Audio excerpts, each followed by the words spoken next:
Shalom Elohim, Bapak Ibu dan teman-teman yang terkasih dalam Tuhan Yesus Kristus. Puji Tuhan, kita berjumpa kembali dalam program Kesaksian Iman yang luar biasa ini. Doa saya, kerinduan saya, Bapak Ibu sehat ya.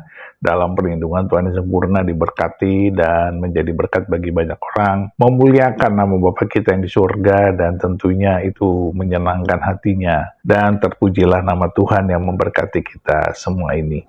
Puji Tuhan, puji Tuhan, puji Tuhan. Baik, hari ini kita akan mendengarkan kesaksian dari Ibu Nur Purnama Dewi ya.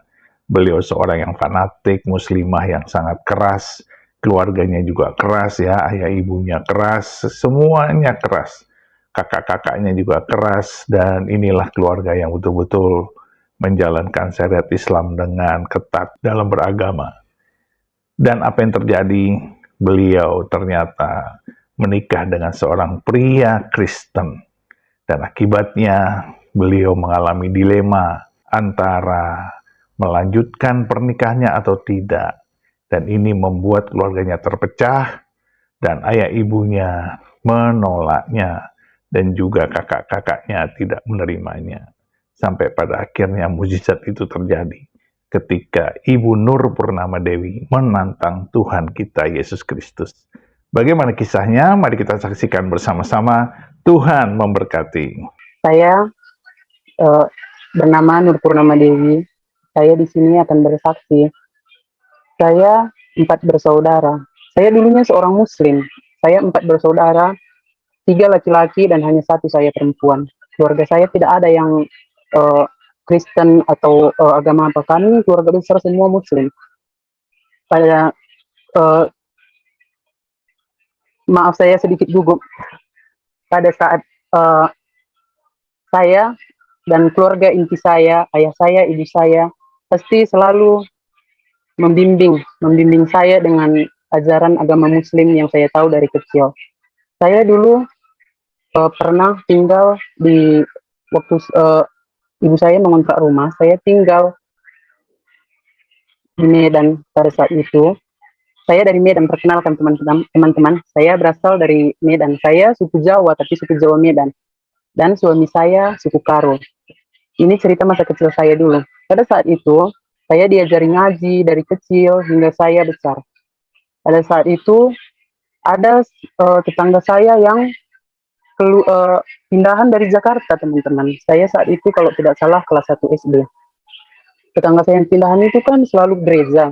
Dan saya pada saat itu senang dong dengan lagu gereja yang bunyinya gimana itu ya? Saya lupa. Oh, yang begini. Dong dong dong, kedong dong. Ada iblis di bawah kolong. Hatiku mau dicolong. Tuhan Yesus datang menolong. Pada saat saya pulang ngaji itu, saudara, saya ke rumah menyanyikan lagu itu. Langsung bapak mama saya itu marah. Kenapa? Nggak boleh kita menyanyi lagu itu. Itu lagu orang Kristen. Kamu tidak boleh menyanyikannya. Ya, saat itu kami berpindah rumah lagi. Saya tidak tahu di mana tetangga saya itu sekarang pun. Singkat cerita, kami sudah besar-besar. Saya disekolahkan di SMA, tapi saat itu saya berjilbab. Saya tidak pernah putus jilbab. Bahkan ada satu hari teman saya itu kan Kristen. Saya dulu kalau masuk ke rumah orang Kristen itu, saudara, maaf ya, saya tidak suka. Saya merasa bau. Rumahnya itu bau. Saya tidak mau berteman dengan kamu karena kamu itu rumahnya aja bau gitu. Saya tidak mau. Saya selalu mencium bau-bau apa. Saya seorang yang Muslim, bisa dibilang fanatik. Karena saya dari kecil, saya selalu membacakan ayat-ayat Al-Quran itu. Kalau ada apa namanya perlombaan gitu, saudara, saya selalu mendapat juara. Saya selalu dapat juara dari perlombaan ayat-ayat pendek. Saya pasti juara. Tidak pernah saya tidak juara. Dan saat SMA ada teman saya menikah, tapi dia pindah ke Kristen. Saya bilang gini, kau itu kenapa pindah ke Kristen? Kamu itu bodoh, saya bilang. Mungkin ini sudah menjadi dosa saya juga. Mungkin pada saat itu saya berpikir begitu. Ketika saya jumpa dengan suami saya beragama Kristen. Saya bilang, saya tanya, berjumpa sama suami saya itu, saya sudah bekerja setelah tamat SMA. Pada saat itu saya sudah berusia 18 tahun. Saya bekerja di suatu konter. Saya jumpa berkenalan dengannya. Saya tanya, abang agamanya apa? Saya langsung tanya agama dia. Dia bilang, saya Islam. Oh, kalau Islam boleh berteman dengan saya. Singkat cerita sudah beberapa bulan, tidak ada beberapa bulan, hanya 1 bulan. Saudara saya penasaran, loh, coba lihat KTP abang, kalau abang memang Islam. Pada saat itu mungkin Tuhan sudah memanggil saya sebenarnya yang dari kecil, saudara. Tapi saya mungkin tidak begitu menghiraukan. Coba lihat KTP abang mana. Saya mau lihat. Saat itu saya tidak mendapatkan agama ada di KTP itu. Saya cari satu-satu, saya baca, saya tidak ada melihat agama. Kenapa kok di KTP abang ini tidak ada agamanya? Saya berpikir begitu. Lalu setelah itu, padahal suami saya itu ada kecelakaan waktu dulu. Eh, Teman-teman, kecelakaan, dia kakinya patah. Jadi dia jalan itu agak pincang. Pada saat itu juga saya tidak melihat kaki suami saya itu pincang. Saya tidak melihat sama sekali. Saya bilang begini, kakinya, mama saya bilang, itu siapa? Teman aku. Dia agamanya apa? Agamanya Islam. Oh, ya sudah, tidak apa-apa, kata mama kan. Iya. Ternyata dia itu Kristen. Saya terkejut. Padahal saat itu kami sudah berteman selama 2 bulan. Teman kamu itu kakinya patah, kata mama. Nggak tahu, saya nggak nampak bahwasanya dia jalan pincang. Coba nanti kutanya. Itu saya bilang gitu. Saya tanya, abang kakinya patah? Iya, emang patah dulu kecelakaan. Saya 1 bulan koma, tidak bisa apa-apa. Tapi saya di situ merasa naik. Saya merinding, saudara. Saya di situ merasa mengambang-ngambang, kata dia. Jadi, emang abang agamanya apa? Kristen. Kenapa nggak bilang dari dulu kalau abang Kristen? Pertama kita jumpa, kenapa nggak dibilang? Kenapa baru bilang sekarang? Iya, nggak apa-apa lah. Pada saat itu ada percekcokan antara saya dan keluarga. Saya merasa mama saya itu terlalu cerewet kan. Apa-apa gara-gara masalah satu bawang aja, dia pasti marah besar. Kalau saya nyayur satu bawang kurang, pasti marah. Saat itu saya pergi. Saya pergi dari rumah, dan abang ini menjemput. Abang bilang begini, udahlah kita pergi aja. Istilahnya kok sekarang kawin lari ya saudara. Kami kan berbeda suku. Dia suku Karo dan saya suku Jawa. Kawin lari. Udah kita kawin lari aja. Tapi saya Islam. Ya sudah, kamu masuk aja ke Kristen. Padahal saya sebenarnya di situ saya sudah iya kan. Ya udah nggak apa-apa. Kalau memang mau begitu, saya datanglah ke kampung suami saya itu. Saya takut sekali. Karena di kampung yang saya tempati di desa Pulau Tebu ini, yang sangat jauh bahkan dekat hutan, saya pertama, kenapa di ladang-ladang semua? Apa saya nanti dibunuh atau gimana? Saya di situ, kita kemana? Kau bawa saya ke hutan-hutan. Saya diam aja situ hingga kami sampai di kampung ini. Di situ semua orang tua dari suami saya ini dan keluarganya sudah menunggu saya. Rupanya suami saya sudah bilang dari awal bahwasanya saya mau dibawa kemari sama sama keluarganya. Saat itu sampailah kami di sini. Kalau istilah orang Karo itu nangkif, saudara. Saya tidak tahu apa itu artinya nangkif pada saat itu. Dan pada saat itu saudara yang di sini memberitahu kepada orang tua saya bahwasanya kami mau pindah ke Kristen, dan uh, otomatis keluarga saya tidak mengizinkan karena suami saya dulu pernah bilang dia yang akan pindah ke Muslim, begitu, tidak mengizinkan. Jadi pada saat itu juga nelponlah orang tua saya, bapak saya nelpon, kamu pergi pindah ke sana cuma demi laki-laki yang tidak ada gunanya itu. Kau tidak menghargai aku sebagai orang tua. Panjanglah. Saat itu saya nangis senangis-nangisnya, bilang ya sudah, kita tidak usah jadi, kita antar saja saya pulang. Tapi puji Tuhan, keluarga suami saya itu sangat baik. Dia tidak pernah memarahinya, atau bahkan keluarga suami saya bilang gini, kalau tidak mau keluarga istrimu itu bahwasanya kalian ke Kristen, ya sudah kalian ke Islam. Saya terkejut. Di saat itu saya terkejut sekali. Kenapa keluarganya, walaupun abang masuk Islam, keluarganya tidak ada yang melarang. Orang tuanya, abang-abangnya, semua tidak ada yang melarang. Silahkan. jika kamu ingin ke Islam silahkan. Kami tidak pernah melarang apapun agama itu yang satu. Dan cuma Tuhan yang kita ikut. Pada saat itu saya bingung. Kenapa rasa benci dengan agama lain, damai cita-cita gitu kan. Kenapa saya tidak apa? Ya akhirnya kami pun menikah. Saat itu kami menikah, ya bisa dibilang menikah muda ya saudara, karena saya saat itu masih berusia 18 tahun. Dan suami saya itu 24 atau 25 tahun. Kami beda 7 tahun saudara. Puji Tuhan lagi, saat itu nikah saya sudah begini kan. Suami saya bilang, ya udah oke, kita menikah. Tapi nanti kita ke Kristen lagi balik. Saya berontak dong, yang namanya saya nggak mau kan. Nanti dia akan bikin saya balik lagi ke Kristen. Saya sudah merasa nyaman di situ, tapi saya berontak juga dalam hati. Saya tidak mau, karena saya takut durhaka kepada orang tua saya. Pada saat itu, saya takut karena saya tidak bersaudara, hanya satu-satunya saya perempuan. Jika saya nanti pindah ke Kristen, dalam pikiran saya tidak bisa lagi untuk jika Tuhan memanggil ibu saya tidak bisa memandikannya atau mengafani dia, begitulah. Tidak bisa berjumpa yang terakhir kali. Gitu. Saya tidak mau. Pada saat akad nikah, saya sudah di salon, saudara. Di salon, di salah satu salon, karena saya pergi sendiri ke salon. Pada saat itu saya ingin pergi dari salon itu supaya acara pernikahan itu tidak jadi. Ya udah, kalau gitu saya pergi aja kemanapun, tidak apa-apa. Dan saat saya mau pergi, saya setelah saya salon itu udah 1 jam saya duduk aja di tukang salon itu. Saya berencana ingin pergi kabur dari acara pernikahan saya. Dan saat tadi saya mau pergi, ternyata suami saya sudah datang menjemput. Calon suami saya pada saat itu sudah datang menjemput. Bagaimana ingin pergi kalau dia sudah datang menjemput saya gitu kan. Dan akhirnya berjalanlah itu pernikahan saya. Berjalan. Karena saya udah selesai berjalan pernikahan, saya disuruh tinggal bersama suami saya. Saya balik lagi ke kampung ini kan.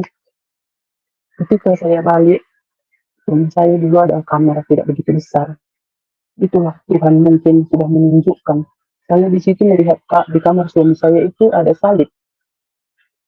Dengan marahnya saya, dia termasuk suami saya ini yang taat dengan agama. Dengan marahnya saya sembunyi-sembunyi, saya lihat itu kan, inilah Tuhannya, Tuhan orang Kristen, ini salib saya lihat. Tapi dengan rasa panas di hati saya ini, padahal saya sudah ada di sini, inilah aku. Mungkin Tuhan berbicara begitu sama saya, tapi karena hati saya ini panas gimana ya, saya tidak bisa menerima itu. Saya buanglah itu salib. Saya buang dengan apa? 1 tahun sudah pernikahan. Setelah saya buang itu kan, dia tidak menanyakan di mana salib itu atau apa. Tidak ada sedikit pun suami saya menanyakan. Suami saya hanya diam. Pada saat itu juga kami menikah, kami baik-baik saja, tidak pernah bertengkar. Yang namanya pernah bertengkar, pernah. Karena kami tidak lama berteman, hanya sekitar 4 bulan, kurang lebih. Kurang lebih kami berteman 4 bulan. Setelah sudah berjalan 1 tahun pernikahan kami tidak mempunyai anak. Kenapa kita tidak punya anak gitu? Tapi saya masih belum ambil pusing karena saya itu kan masih kecil. Saya umur 18 tahun, saya masih umur 19 tahun kan. Saya tidak peduli dengan ya sudah, saya mungkin belum rezeki saya. Bagian saya masih muda, masih bisa kesana kemari, dalam hati saya masih begitu. Ke tahun berikutnya sudah 2 tahun. Di situ saya masih udahlah, mungkin belum rezeki, belum apa. Tapi kami berusaha untuk berobat. Kami berobat ke dukun, kemana, sampai dukun itu bilang gini, kamu itu harus ganti nama. Hah? Ganti nama? Iya, karena kamu itu tidak cocok sama dia. Kamu itu tidak bisa, tidak cocok dengan apa namanya, kalau dukun kan ada itu menyatu-nyatuin nama kita kan, tidak cocok nama kamu sama dia. Padahal waktu saya pas menikah, saya itu sudah ganti nama saya Nurizana pada saat itu. Karena dibilang saya juga tidak cocok, tidak serasi. Pada saat itu juga yang ke dukun untuk menanyakan berobat, saya juga dibilang begitu. Kamu harus ganti nama, saya lupa namanya apa. Saya tidak mau dong, selama apa? Masa saya ada 4 kali ganti nama? Tapi nama saya tetap, yang dipanggil tetap sama, tetap Nur Purnama Dewi. Tetap itu yang dipanggil nama saya. Pada saat itu juga setiap saya pergi dengan mertua saya, kebetulan mertua saya yang perempuan sakit sakit keras, tapi dia tidak begitu percaya dengan dokter, padahal dia diagnosa diabetes kan. Tapi ketika sakit pasti datangnya ke dukun. Kalau ke dukun pasti yang selalu ditanya itu saya. Coba lihat ini anak aku, ini menantu aku. Coba lihat dia kenapa belum punya anak. Selalu begitu kan. Dan pada saat saya belum punya anak, banyak sekali. Namanya kita tinggal di kampung. Kampung saya ini termasuk pelosok. Banyak sekali yang bilang, dia itu, kau nggak ada anak. Coba kau hari itu sama si Anu. Saya dengar sama si Anu kau pasti kamu udah ada anak. Sama itu kamu mandul. Kenapa saya dibilang mandul? Saya nangis. Pada saat itu juga ada yang bilang sama saya begini. Jika 2 tahun kamu menikah, kamu tidak ada anak, akan saya pulangkan. Hancur sekali hati saya ini, begitu hancurnya. Padahal saya dengan suami tidak apa-apa. Tapi keluarga, saya mendengar satu orang keluarganya berkata begitu. Kamu saya pulangkan. Saya menangis sejadi-jadinya sama suami saya. Apa salah saya jika hanya tidak mempunyai anak? Saya dipulangkan. Kenapa saudaramu memulangkan saya? Saya bilang. Dan suami saya, siapa yang bilang? Saya tidak mungkin mau memulangkan kamu. Itulah Tuhan yang berjalan. Jangan kamu bilang Tuhan-Tuhanmu. Saya bilang gitu. Saya tidak percaya itu. Saya bilang. Ketika udah berjalan ke 3 tahun pernikahan saya sudah capek berobat. Bahkan ke 4 tahun berobat. Tapi puji Tuhannya di keluarga saya tidak pernah kami bertengkar. Hanya bertengkar biasa saja. Tidak pernah yang begitu ribut seribut-ributnya. Suami saya tidak pernah berjudi. Tidak pernah apa-apa. Saya melihat. Kenapa suami saya ini begitu sayang sama saya, sedangkan keluarga saya tidak. Saya di situ mungkin Tuhan itu baik gitu kan. Saya masih berpikir, tapi saya langsung menepisnya. Oh tidak, saya tidak bisa. Saya harus meyakinkan agama saya yang Muslim. Saya sholat setiap hari. Saya tidak pernah telat. Saya puasa walaupun suami saya tidak berpuasa di bulan Ramadan, saya tidak peduli, saya sholat. Pada saat tahun keempat, pembangunanlah gereja di kampung saya ini dan pembangunan masjid. Pada saat itu, pada saat pembangunan gereja dan masjid, seharusnya suami saya itu datang untuk membangun masjid karena umat Islam di kampung saya juga hanya beberapa orang. Tapi tidak. Pada saat itu suami saya memilih membantu membangun gereja. Pada saat itu saya nangis. Kenapa kau lebih milih membangun gereja dibandingkan masjid? Alasan suami saya tidak ada. Dia hanya bilang, kamu lihat bapak sama mama tidak sanggup ke sana membangun gereja. Jadi saya gantinya. Kenapa harus kamu gantinya sedangkan kita sudah berbeda agama? Suami saya hanya diam, tidak melanjutkan pertengkaran itu. Suami saya diam. Dan pada saat itu kami pergilah ke dokter untuk mengecek apakah saya beneran mandul dan tidak bisa mempunyai anak atau bagaimana, atau tidak subur atau gimana. Dan suami saya ketika pengecekan itu, saya dibilang puji Tuhan, dokter itu bilang kamu subur, seharusnya kamu cepat punya anak. Dan suami saya juga subur. Saya pikir karena dia kakinya patah, dia nggak subur gitu. Ternyata dia juga subur. Tidak ada kendala halangan untuk kalian bisa punya anak, kata dokter kan. Saya bilang gini, iya dokter, kami mau program anak saat itu.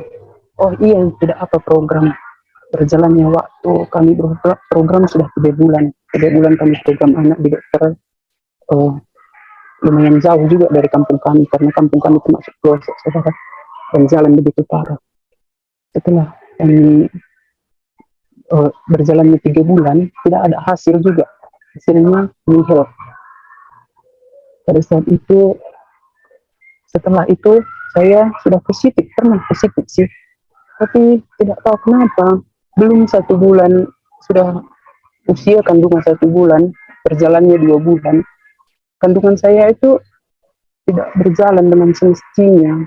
Katanya bagi saya janin yang saya kandung itu tidak berkembang, jadi harus digugurkan. Saya menangis, begitu lama saya menanti. Ketika udah ada, dia tidak ingin bersama kita. saya nangis. Saya bilang lagi sama suami saya, ayo kita coba lagi dulu, kita berobat. Dari dukun ke dukun, kami terus berobat. Singkat cerita, kami berobatlah sama satu dukun, saudara. Dan begitu heran saya kan melihat dukun itu. Dia bilang gini, dia tidak ada ngasih kami obat atau apa. Dia hanya bilang, bagaimana Tuhan mau mengasihi kalian rezeki anak atau apapun itulah. Tidak usah uang, tidak usah anak. Tuhan tidak akan memberi rezeki kepada orang yang di dalam keluarganya tidak mempunyai satu Tuhan. Saya terkejut. Oh, jadi gimana? Kalian harus mempersatukan agama kalian. Saya tidak mau dong, pastinya. Saya saya saat itu tidak mau, saya berontak. Karena saya diam-diam, saya langsung pulang dari rumah dukun itu. Dan saat itu kakak saya juga ikut, kakak dari suami saya. Dia bilang gini, ya tidak apa kalian ke Kristen, silahkan, tidak apa-apa. Kalau masalah orang tua, mungkin nanti orang tuamu, jika kamu memang ke Kristen sudah punya anak, pasti orang tuamu akan menyetujuinya. Lagian pun kalian sudah menikah, tidak ada lagi hak orang tua di situ. Saya tetap nggak mau, saya berontak. Di rumah itu, saya bilang sama suami saya langsung, kita cerai. Dan suami saya bilang gini, saya tidak mau cerai. Kata suami saya, jika sudah dipersatukan Tuhan, tidak bisa dipisah oleh manusia. Suami saya bilang begitu sama saya kan. Siapa yang bilang? Itu kan hanya kami yang bilang. Saya tidak, kita cerai. Kita jumpa baik-baik, cerai pun kita harus baik-baik. Saya bilang, pada saat itu suami saya nangis dan saya pun nangis. Dia bilang ke saya gini, tolonglah, mungkin ini rencana Tuhan untuk kita bisa punya anak. Kata suami saya tidak mau, tolong, saya minta tolong sekali sama kamu. Kata dia, ayo kita ke Kristen, kita pindah, kita harus beralih yakin Tuhan Yesus. Pasti kamu sudah, pasti kita punya anak. Kata suami saya tidak mau di situ. Saya nangis, saya tidak mau. Saya janji, suami saya berjanji di situ sama saya. Dia bilang gini, jika dalam waktu 3 bulan kita tidak punya anak, maka saya akan pindah lagi ke Islam. Kita pindah ke Islam, saya akan taat setaat-taatnya. Saya akan sholat 5 waktu, kata suami saya. Sebenarnya saya pindah awalnya ke Kristen itu hanya menentang, hanya saya ingin memberitahu kepada semua orang, ini loh, walaupun saya Kristen, saya juga tidak bisa punya anak dengan dia. Saya berpikiran itu gitu. Dan puji Tuhannya, saudara, pada saat itu 2017, ya saya ingat itu 2017, bulan-bulan 1, ya sudah. Tapi saya tidak mau jika orang tua saya tidak merestui. Saya bilang gitu kan, datang bapak saya, rupanya suami saya langsung bilang sama bapak saya gini, kalau orang Karo manggilnya mama gitu, ma, manggil bapak saya dengan sebutan mama gitu ya, ma, saya dan adik akan pindah ke Kristen. Pada saat itu mama saya marah dong, marah semarah-marahnya, dan bapak saya, oh iya, ya sudah, kalau begitu, kata bapak saya hanya di rumah, saya tidak ikut pergi ke tempat orang tua saya menunggu di rumah sini, karena saya takut sekali melihat muka bapak saya, karena saya perempuan satu-satunya di keluarga. Saya sangat takut pada saat itu, saya tidak mau melihat muka bapak saya dan mama saya, karena pasti dia sangat marah. Dalam hati saya begitu. Saya di rumah berdoa, ya Tuhan, berikanlah apa yang terbaik untuk keluarga saya. Jika memang harus berpisah, maka tunjukkanlah kami harus berpisah, ya Tuhan. Jika apa memang yang terbaik, saat itu saya belum bilang Tuhan, saya bilang, ya Allah, jika memang itu yang terbaik, saya akan ikutkan suami saya. Pada saat itu bapak saya datang ke sini, bilang begini, nak, kata bapak saya, si Dinan, nama suami saya Ferdinand, si Dinan udah bicara semua sama saya, kalau kalian akan pindah agama. Saat itu saya menangis. Iya pak, gimana menurut bapak? Saya bilang gitu. Belum sempat saya bilang gimana menurut bapak, saya hanya terdiam. Ikutkanlah kemana suamimu, kata orang tua saya gitu, ikutkanlah nak. Tapi Jangan kau tanya gimana aku. Karena pada saat ini hatiku hancur sehancur-hancurnya. Kata orang tua saya gitu. Saya dibesarkan, kamu saya besarkan dengan iman. Dengan apa? Saya tidak menyangka. Tapi mungkin itu sudah tujuan kamu, sudah jalan hidupmu. Kata bapak saya begitu kan. Sudah jalan hidupmu. Jadi tidak apa, ikutkanlah suamimu itu. Satu yang bapak pinta. Kata kata bapak saya, jika kamu sudah ke Kristen, jangan lagi kamu pernah balik lagi ke Islam, nak. Bapak saya hanya berkata gitu. Kenapa? Saya bilang, karena dosa kamu akan bertambah, kamu tidak akan diterima dimanapun, kata bapak. Saat itu saya langsung, ya sudah, kalau memang bapak mengizinkan. Tapi mama saya di situ belum mengizinkan. Saya tidak peduli dengan orang pada saat itu. Keluarga saya yang saya peduli hanya keluarga inti saya, mama saya, bapak saya, abang saya. Saya hanya peduli itu yang pertama tahu gitu. Mama saya murka. Kau lahir dari rahimku, kubesarkan dengan cinta. Anak yang kuharap-harapkan karena aku ingin anak perempuan. Tapi kau gak bisa menjaga kami. Gak bisa kau lindungi agamamu. Tidak bisa kau pertahankan. Kata orang tua saya. Saya hanya terdiam. Kamu anak durhaka. Entah apa macamlah ibu saya hanya terdiam. Ya Tuhan, jika kalau saya memang anak durhaka, biarlah saya durhaka kepada ibu saya, kepada mama saya. Karena engkau maha tahu sebenarnya isi hati saya. Saya tidak mungkin. Karena ini semua sudah jalanmu. Pada saat itu juga, saya menghubungi abang saya yang kedua. Abang saya yang kedua tinggal di Tanjung Pura, teman-teman, dekat Pangkalan Berandan. Ia tinggal di situ. Dan abang saya itu sangat penati, sangat sekali penati. Tapi dia sangat sayang sama saya kan. Saya teleponlah abang saya, bang, ini aku mau masuk Kristen sama suami aku.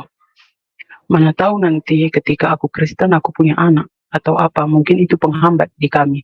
Pada saat itu dukun itu bilang gitu, dan saya juga bilang begitu sama abang saya. Ketika itu abang saya marah besar. Oh, kamu adik satu-satunya perempuan yang saya sangat sayang. Kamu ke Kristen ikut-ikut suamimu, lebih baik kamu cerai, kata abang saya. Saya tidak mau dong.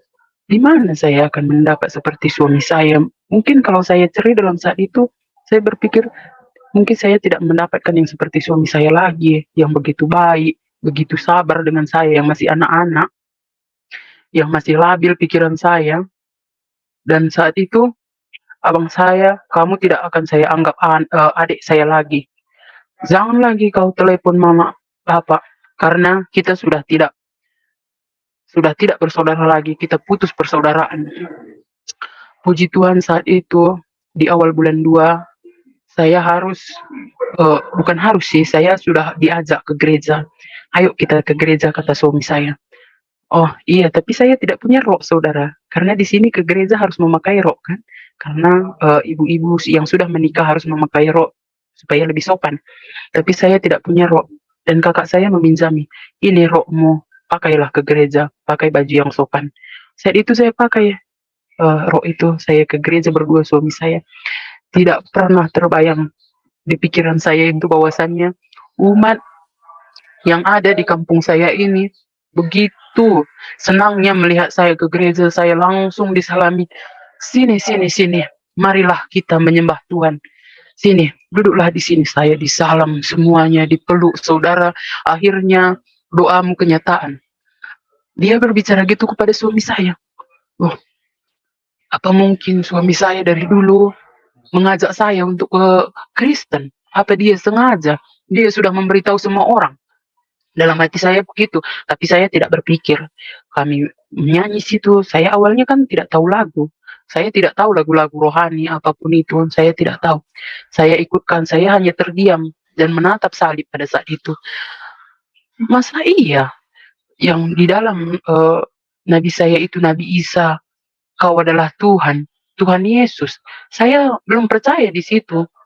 Padahal kalau kita lihat flashback waktu saya kecil itu, saya sangat menyukai lagu kedongdong itu, saudara.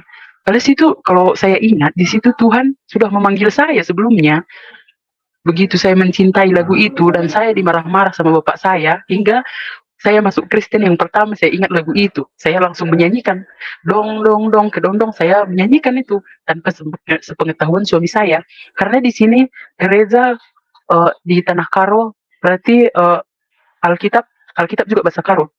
Pada saat itu mertua saya langsung membelikan saya Alkitab. Ini Alkitab kamu, kamu baca. Saya dibelikan Alkitab baru, tapi salahnya mertua saya itu, saya tidak menyalahkan sebenarnya. Saya dikasih Alkitab yang bahasa Karo. Pada saat itu saya belum begitu fasih bahasa Karo, saya belum mengerti arti. Hingga saat ini juga saya masih mempunyai Alkitab itu, tidak ada yang bahasa Indonesia. Pada saat saya pulang dari gereja, kalau emang betul, saya berdoa di gereja pada saat itu begitu, kalau emang betul kamu Tuhan, maka saya tidak akan, doa yang pertama, saya jangan dulu punya anak gitu, karena saya ingin balik lagi ke Islam pada saat itu. Dan pada saat kami pulang, saya dikasih Alkitab sama mertua saya itu, saya bacalah ya kan, saya menemu, jika kamu ditampar pipi kananmu, maka berilah pipi kirimu. Kenapa sudah ditampar pipi kanan, kenapa harus diberikan pipi kiri? Kalau saya gitu langsung saya hajar itu, karena saya pada saat itu masih keras. Saya tidak seperti sekarang yang penuh dengan kasih Kristus. Pada saat itu saya masih keras. Saya baca lagi itu kan. Oh, saya baca terus. Oh, kenapa begitu? Kenapa harus dikasih pipi kiri, ditampar, langsung dikasih pipi kiri lagi? Kan sakit. Saya bilang sama suami saya, coba, kenapa, cobalah kamu lihat itu, saya bilang sama suami saya. Kenapa begitu? Iya, memang kata suami saya, iya emang begitu. Dan itu sangat baik sama kamu, kata suami saya. Iya, mungkin, saya bilang. Pada saat itu juga, saya baca lagi, gini. Saya tidak tahu arti Indonesianya apa, saudara, karena saya baca ini, Alkitab saya hanya berbahasa Karo ya. Kenapa? Kalau bahasa Indonesia begini, kurang lebihnya yang saya tahu. Abu di mata temanmu kau dapat melihat, sedangkan roti di matamu kamu tidak dapat melihatnya. Wow, saya langsung, wow, gitu. Hah? Ini cocok sekali dengan yang selalu menghina saya. Langsung itu saya posting itu. Teman-teman, langsung saya posting. Rintep basmata temandu idahandu, beloti basmata andula idahandu. Saya menyindir karena saya sudah tertindas. Pada saat 1 bulan saya ke gereja, saya hanya ingin saya mendapat pemberkatan kembali, pemberkatan pernikahan gitu ya saudara. Jadi kalau kita harus ingin pemberkatan, kita itu harus rajin ke gereja.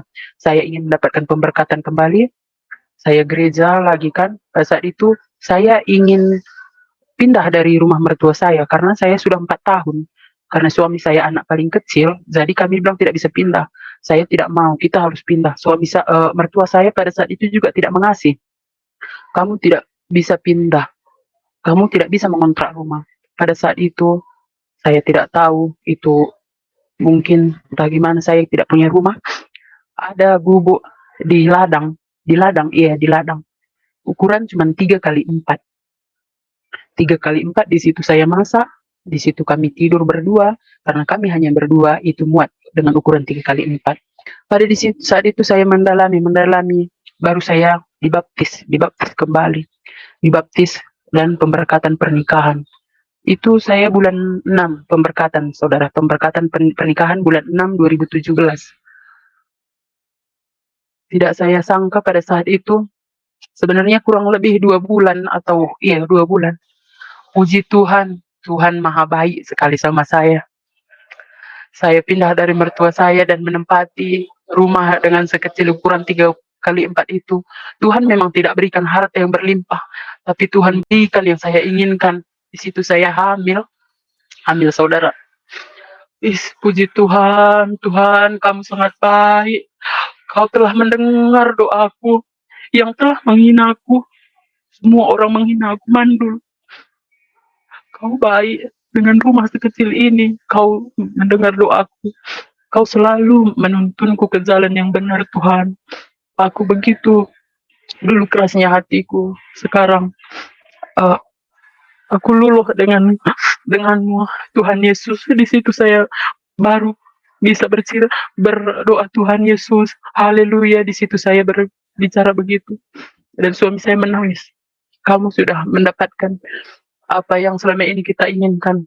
Kamu baru percaya Tuhan itu baik, kata suami saya.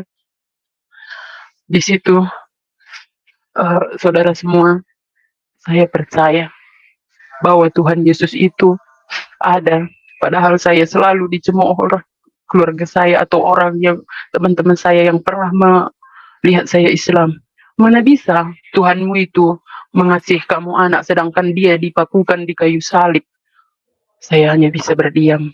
Karena pada saat itu saya tahu bahwasannya kasih Tuhan itu lebih besar. Saya tidak ada menjawab satu kata pun dari orang-orang yang menghina saya. Yang penting saya sudah mempunyai anak, saya sudah buktikan. Pada saat saya mengetahui saya hamil, saya telepon orang tua saya. Halo, Pak, orang tua saya tidak mau menjawab. Pertamanya tidak mau menjawab, saya telepon ada lebih 10 kali, padahal saya menelepon membutuhkan harus naik ke atas gunung baru ada sinyal, saudara. Saya membutuhkan waktu jalan ke atas gunung biar supaya ada sinyal, saya telepon. Dulu HP belum begini Android, mungkin teman-teman sudah punya Android, tapi kami sini HP tulit-tulit itu ya, saudara. Saya telepon, Pak, Mak, iya kenapa? Pada saat itu mama saya belum mau menerima saya sebagai anaknya kembali mungkin ya. Saya tahu itu bahwasannya orang tua saya begitu hancur, abang-abang saya begitu hancur, tapi abang saya yang nomor 3 bilang, kemana kau mau, ikutkanlah. Karena kalau kamu mengingkari suami kamu, kamu akan durhaka kepada suami. Kata abang saya nomor 3. Jadi tidak ada masalah dengan dia hingga sekarang ini.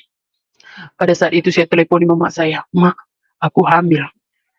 Saya tidak tahu reaksi mama saya gimana, reaksi bapak saya gimana pada saat mengetahui saya hamil, saya tidak tahu. Saya hanya bilang, "Ma, puji Tuhan, Tuhan sayang kali sama saya. Ternyata saya hamil, ternyata benar apa yang dibilang orang. Kami ke Kristen, saya hamil, Mak." Mungkin itu bukan secara kebetulan, karena waktu kami di agama sebelumnya itu, saya sempat hamil tapi keguguran bayi saya itu tidak berkembang. Dari situ itu bukan kebetulan, itu kasih Tuhan Yesus yang luar biasa kepada keluarga kecil kami. Pada saat itu, karena kami di sini pekerjaan bertani, karena saya hamil, karena saya takut itu karena jauh dari rumah, kami ke ladang, saudara. Di sini ladang atau kebun ya.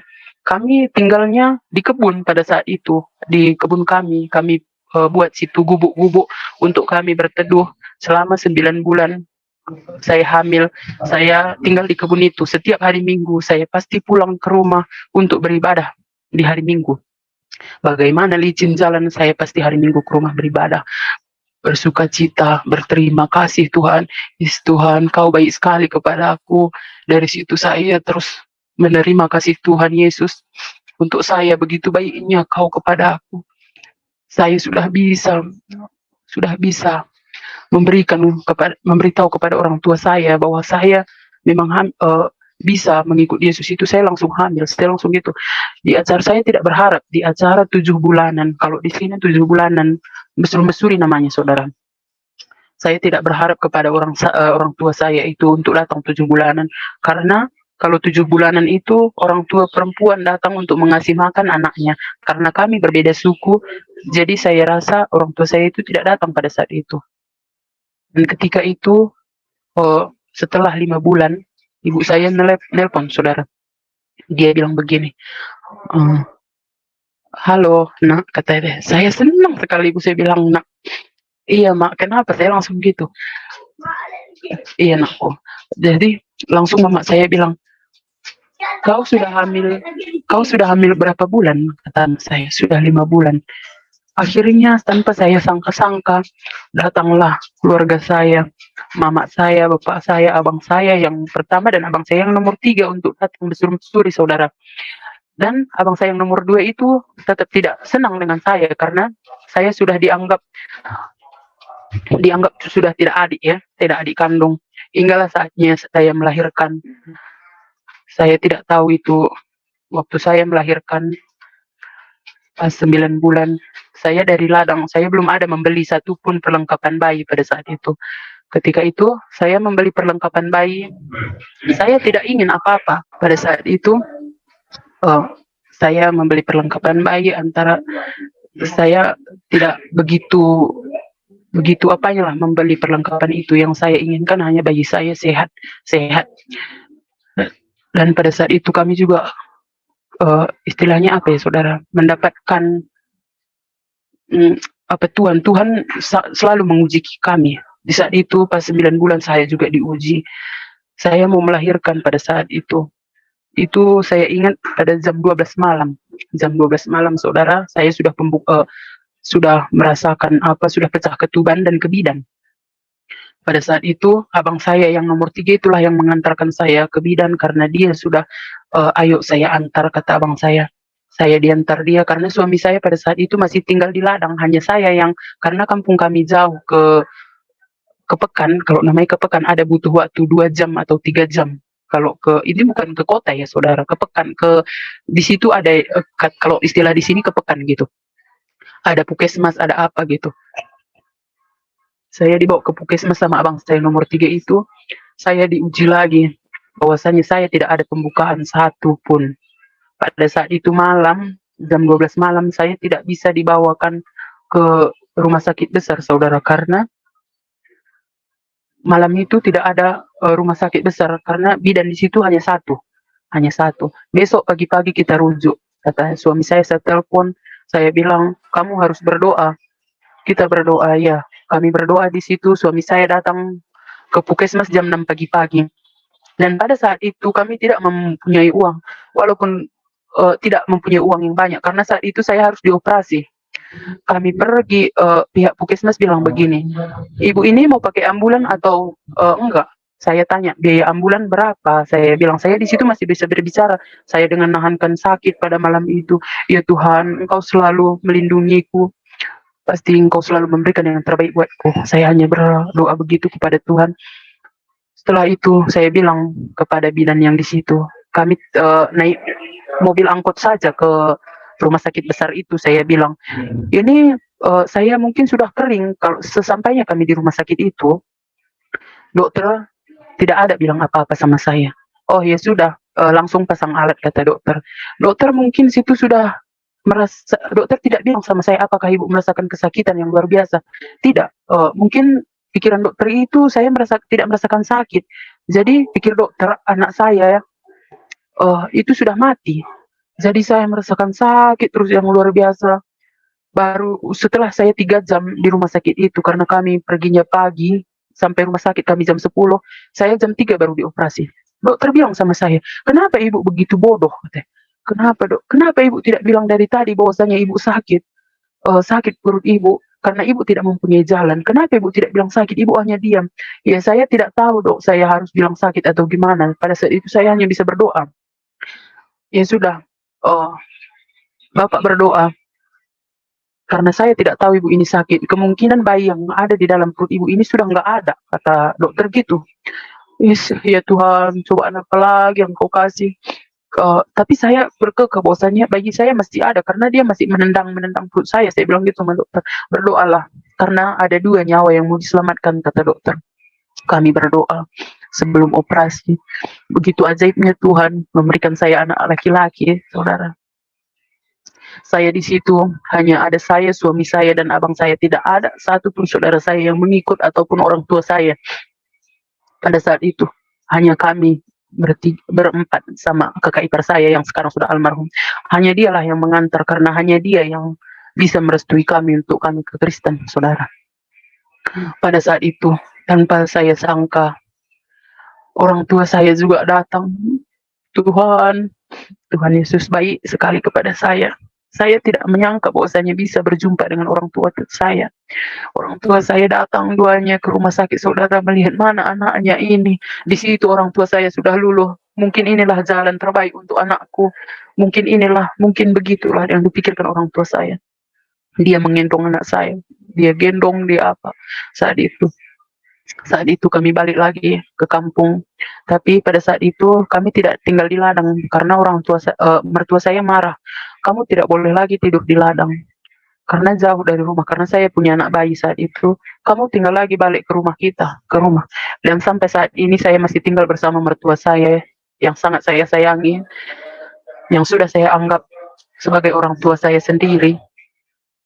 Sampai saat ini saya masih tinggal di sini.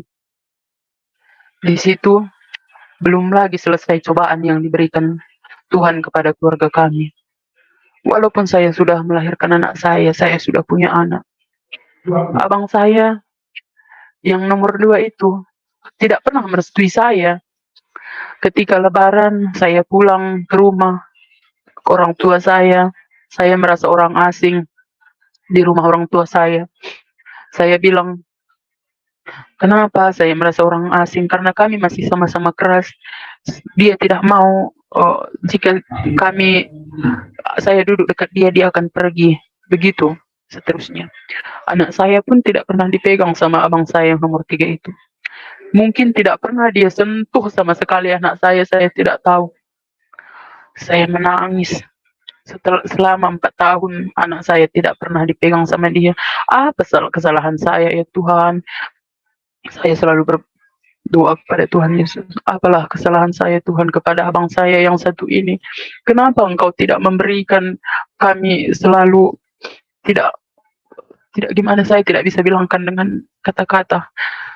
Saya hanya ingin kami rukun kembali seperti yang dulu. Tidak memandang bahwasanya saya Kristen, dia Islam. Saya ingin tidak begitu. Saya ingin pulang. Saya ingin seperti yang dulu. Tidak berarti saya sudah ke Kristen, saya tidak sayang sama mereka lagi.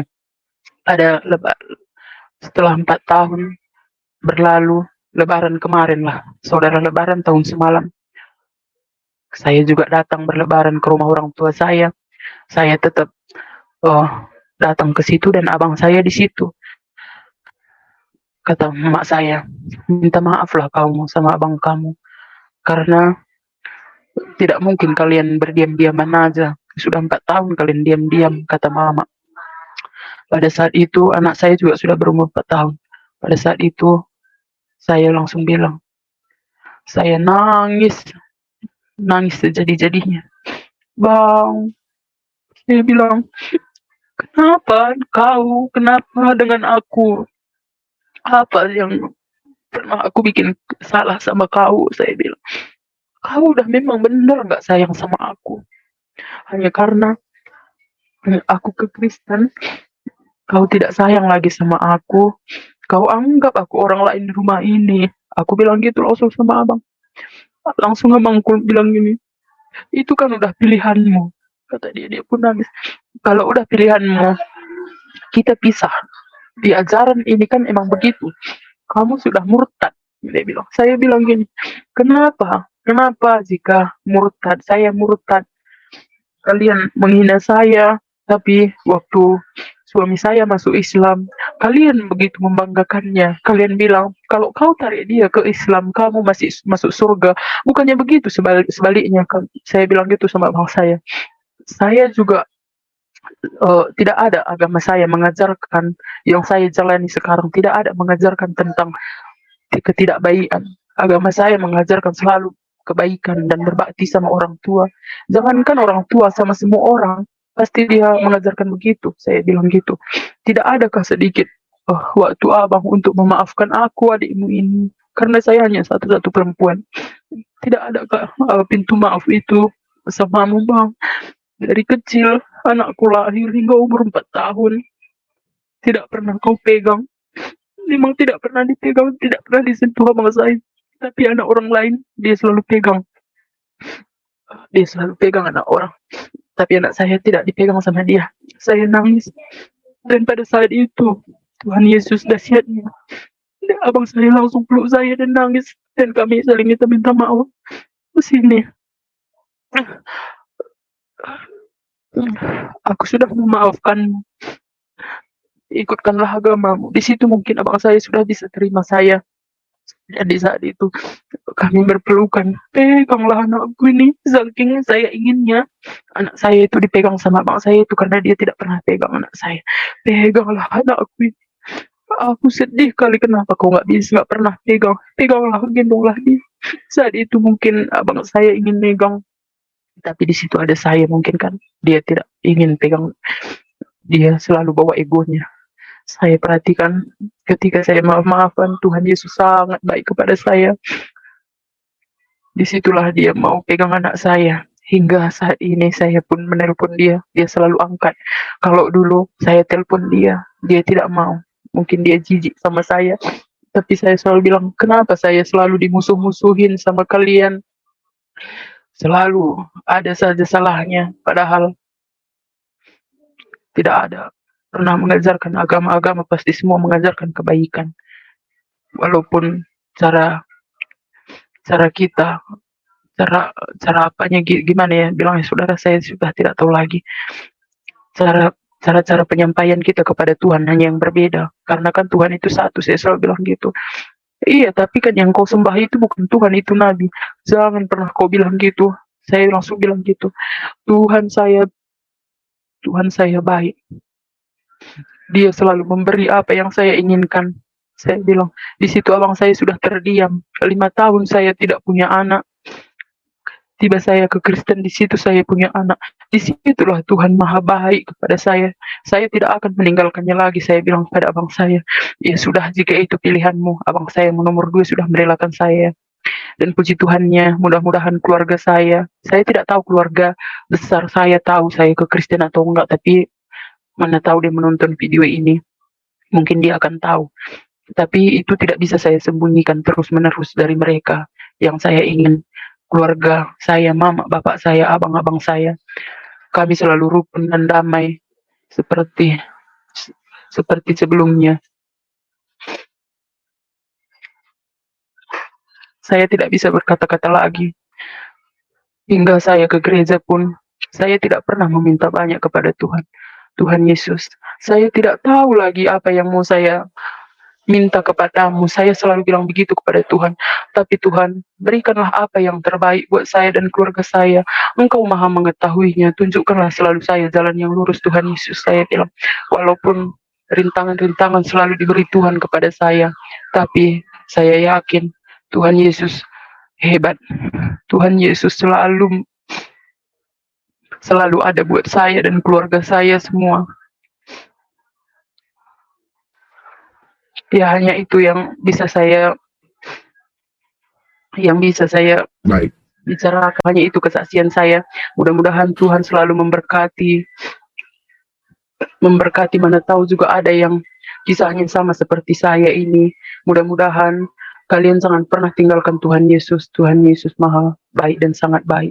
Amin. Baik, iya, luar biasa ya. Kesaksian yang pada akhirnya adalah kemenangan. Ya, Ibu Dewi, Iya. memang pergumulan hidup yang Ibu jalani tidak mudah, tidak gampang.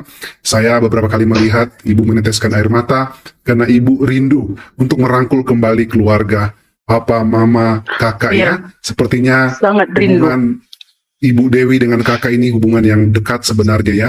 Makanya Ibu ini Iya. rindu untuk kembali. Tapi saya melihat ada tanda-tanda yang luar biasa karena kasih Kristus ya. Tanda-tanda itu adalah Iya, Pak. kakaknya sudah mulai, kalau dari orang tua kan sudah datang. Menjenguk, Sudah datang. ya sudah. Jadi sudah ada rekonsiliasi Iya. dengan abang. Iya, orang Setidaknya sudah iya, ada dengan tanda-tanda, sudah saling berkomunikasi ya. Kita yakin dan percaya iya. kasih Kristus yang Ibu tunjukkan itu luar biasa. Bisa meruntuhkan arogansi, bisa meruntuhkan ya kerasnya seseorang. Asalkan Ibu tetap sabar, taat, Iya. dan Tuhan yang akan berkarya. Luar biasa. Kita berikan kemuliaan dulu Ibu ya buat Tuhan, karena kesaksian Ibu adalah Iya. kesaksian yang luar biasa. Wow. Setelah 5 tahun tidak memiliki anak dan akhirnya, betul Bu ya, akhirnya Ibu memiliki Iya, Pak. anak setelah Ibu benar-benar ikut Tuhan Yesus, Mengikut Yesus. berdoa. Ibu sempat juga dalam tanda kutip menantang ya kepada Tuhan Yesus kalau dia Iya, Tuhan saya yang benar. menantang. Iya. Iya. Iya, kalau memang Tuhan yang benar, pasti Dia menunjukkan kebenarannya kepada saya pada saat itu. Betul. Saya tahu ibu masih memiliki pergumulan. Ibu masih memiliki pergumulan yaitu untuk agar supaya benar-benar bersatu dengan keluarga. Bu ya, kita doakan. Ada firman Tuhan yang berkata bahwa satu orang bertobat, seisi rumah diselamatkan. Ya, kita percaya dan kita doakan otoritas Tuhan yang berkarya. Kesimpulan singkat sebagai closing statement, pesan-pesan yang ibu mau sampaikan mungkin dari inti kesaksian ibu buat sahabat-sahabat mereka. Silakan ibu, saya kasih waktu ibu bisa berbagi sebentar. Silakan. Ya, inti dari kesaksian saya percaya Tuhan Yesus itu sangat baik dan semua berjalan atas kehendak Tuhan Yesus. Jadi jangan pernah tinggalkan Tuhan Yesus. Puji Tuhan, puji Tuhan, puji Tuhan, puji Tuhan, keajaiban terjadi, mukjizat terjadi. Akhirnya Ibu Nur Purnama Dewi hamil setelah 5 tahun menikah, dan pergumulannya di dalam beriman mengikuti Tuhan Yesus sungguh sangat dahsyat. Dan akhirnya kita melihat ayah ibunya menerimanya setelah ia mempunyai anak. Dan kakaknya pun yang anti Ibu Nur yang telah menjadi Kristen juga menerima dia. Dan tinggal satu saja, kita harus mendukung Ibu Nur Purnama Dewi untuk mendoakannya supaya dia juga terus berdoa bersyafaat bagi keluarga besarnya supaya mengalami pertobatan. Sebab satu orang bertobat seisi rumah diselamatkan. Puji Tuhan, Tuhan beserta kita dan selalu bersama kita, memberkati kita dengan limpahnya. Tetaplah setia, tetaplah semangat, teruslah bersaksi, menjadi berkat besar bagi banyak orang, dan tetap semangat di dalam Tuhan. Tuhan pasti memberkati kita dengan limpahnya, di dalam nama Bapa dan Anak dan Roh Kudus, di dalam nama Tuhan Yesus Kristus. Haleluya, haleluya. Amin, amin, amin, amin, amin.